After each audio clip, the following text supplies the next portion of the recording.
A Hunter in Teyvat, Chapter 53b, Eula Story Quest Part 2, Fan Fiction, by Azazyel.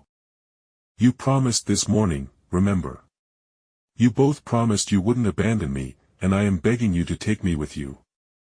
Eula whimpered, and for a moment, I hesitated at not including Lumine in this conversation, and as I looked up, I saw Lumine's matching amber eyes meet mine, and she nodded as she probably had an idea of what I was doing. All right, Eula, I said with the blue-haired beauty exhaling deeply and then nodding as she smiled weakly and wiped her face clear of her little episode after a half-minute of self-care. The only evidence of her breakdown was her slightly red-rimmed eyes. As Eula stomped over to help manhandle some Fatui onto a cart that was dragged into the domain to carry the bound-up prisoners, I walked over to Lumine to enlighten her about Eula and how I had practically picked up a stray. She may very well not be a permanent follower with us for long. Lumine shrugged and gave me a wry smile. Jake, as I said previously, as a traveler of worlds, I am well used to people attaching themselves to us and following us around for even decades. But eventually, people want to settle down for a while, and then whatever bonds we have get broken. I nodded in understanding, and then Lumine gave me a strong hug and whispered towards my ear as Paimon was flying over from where she was for whatever reason, stealing the Fatui's food rations for this encampment. Eula is an interesting person, and I don't mind if she needs to clear her head free of Mondstadt's drama.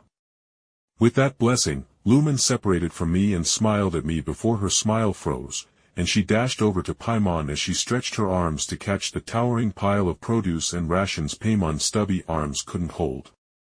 Phew! Paimon is so glad Lumine has such great reflexes, haha. Paimon nervously laughed, seeing Lumine's twitching face as she made the pile of raw food disappear inside her hammer space. A warning would have been Nick, Paimon, Lumine grumbled as she turned back to me and grabbed my hand, and then with her other arm, she held Paimon like the child-sized being she was. Alright, let's get going back to Mondstadt. We need to settle our payment for all this with Jean so we can have funds to get to Liyue and not worry about Eula stretching our finances. Lumine said, taking a quick look around with all the Fatui dealt with. The rest of the knights could take care of the grunt work.